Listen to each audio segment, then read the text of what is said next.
Olá, louvado seja nosso Senhor Jesus Cristo, para sempre seja louvado. Glória ao Pai, ao Filho e ao Espírito Santo, como era no princípio, agora e sempre. Amém.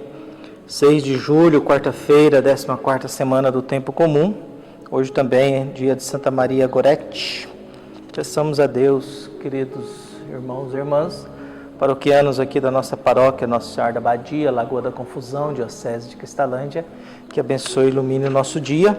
E o que nos alimenta hoje é o Evangelho de Mateus, capítulo 10, versículos de 1 a 7. O Senhor esteja convosco, Ele está no meio de nós. Proclamação do Evangelho de Jesus Cristo segundo Mateus. Glória a vós, Senhor. Naquele tempo, Jesus chamou os 12 discípulos e deu-lhes poder para expulsar os espíritos maus, para curar todo tipo de doença e enfermidade. Estes são os nomes dos 12 apóstolos: primeiro Simão, chamado Pedro, e André, seu irmão, Tiago, filho de Zebedeu, e seu irmão João, Filipe e Bartolomeu, Tomé e Mateus, o cobrador de impostos, Tiago, filho de Alfeu, e Tadeu, Simão, o Zelota, e Judas Iscariotes, que foi o traidor de Jesus. Jesus enviou esses 12 com as seguintes recomendações: não deveis ir aonde moram os pagãos, nem entrar nas cidades dos samaritanos, e diante das ovelhas perdidas da casa de Israel. Em vosso caminho anunciai, o reino dos céus está próximo. Palavra da salvação. Glória a vós, Senhor.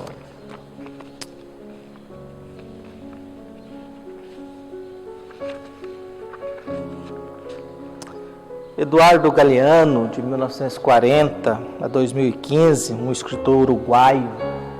Esse escritor uruguaio, já falecido, dizia o seguinte: vivemos em plena cultura da aparência.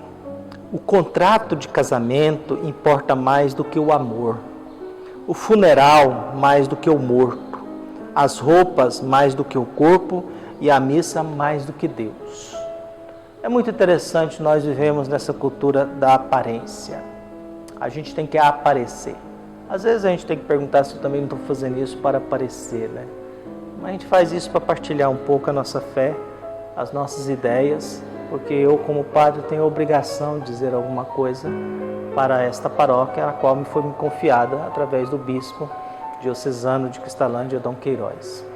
Eu tenho uma responsabilidade, e a responsabilidade do padre é falar das coisas de Deus. Mas ele não deixa de ter razão. Vivemos numa sociedade de plena aparência. O contrato de casamento é mais importante do que o amor, o funeral mais do que o morto, as roupas mais do que o corpo e a missa mais do que Deus. O Evangelho nos traz hoje Jesus chamando os 12. E ao chamar os 12, os discípulos, Jesus dá uma autoridade a eles. E qual que é a autoridade inicial da primeira missão? O poder de expulsar os espíritos maus, curar todo tipo de doença e enfermidade. Expulsar os espíritos maus e curar todo tipo de doença e enfermidade. Em outras palavras, dar saúde e sanidade para as pessoas. Porque nos livrar do espírito mau é a gente sair da alienação, sair da arrogância, de uma mentalidade doentia, de sentimentos ideológicos doentes. Nós somos um Brasil adoecido pela polarização ideológica, em que eu atribuo Deus ao meu candidato, direita, esquerda, Bolsonaro e Lula, e eles são deuses agora, porque eu coloco a minha identidade ligado a eles, e sou discípulos deles, e acho que eles vão salvar o mundo, numa estrutura democrática como nós vivemos, em que os poderes precisam se equilibrar, mas os poderes também estão contaminados pela corrupção e pelo dado político, e falta o dado técnico. Política é isso mesmo, político é para políticos e eles que conseguem viver nesse mundo. Eu sou padre e não sou desse mundo. Minha função é rezar, minha função é dar a bênção, minha função é falar das coisas de Deus. Depois que ele diz que Jesus chamou esses 12 e deu poder a eles para expulsar os espíritos maus e curar todo tipo de doença e enfermidade, o evangelista apresenta o nome deles. E é muito interessante que em todas as apresentações, o primeiro é Pedro e o último é Judas Iscariotes. Pedro é sempre o primeiro, porque é a autoridade dos 12. Judas, o traidor, é o último. É sempre essa lógica.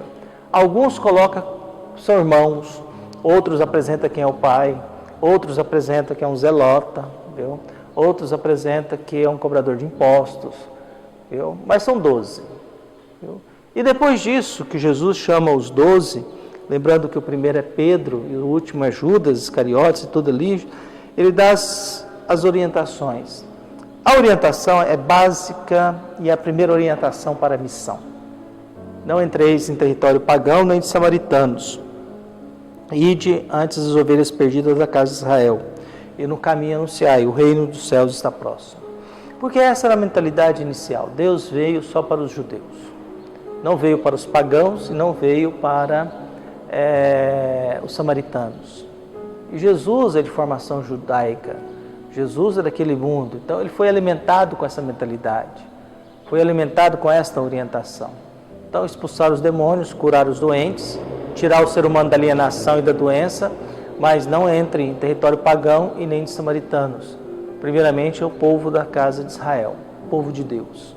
Depois o povo de Deus vai recusar e Jesus vai dar atenção aos samaritanos e vai dar atenção aos pagãos.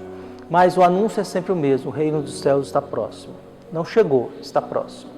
Na medida em que eu vou rezando, na medida em que eu vou abrindo o meu coração aos ensinamentos de Deus, a gente vai percebendo que Deus vai se aproximando de nós, que Deus vai tentando se apresentar, que Deus vai abrindo espaço para que a gente, dentro da nossa condição, a gente comece a perceber um pouquinho da presença de Deus no mundo. Só que perceber um pouquinho da presença de Deus no mundo não significa ter uma vida fácil, confortável, até porque Jesus está dizendo, vocês vão fazer o bem ao próximo, não a vocês. Vocês não vão curar vocês mesmos. Vocês não vão garantir a bênção para vocês mesmos. A missão de vocês é inicialmente a casa de Israel. A casa de Israel não vai querer saber de Jesus. Então Jesus vai começar a abrir a toda a humanidade e Pentecostes acaba sendo isso. Deus é da humanidade. Deus não quer saber de salvar só um povo, Deus quer saber de salvar a humanidade inteira. Então que Deus abençoe e ilumine a todos nós, guie o nosso coração e que a gente possa continuar pensando na frase do Eduardo Galeano, viu? Vivemos em um mundo de uma cultura de aparência. O contrato de matrimônio importa mais que o amor. O funeral mais do que o morto. As roupas mais do que o corpo. E a missa mais do que Deus. Um abraço e até mais.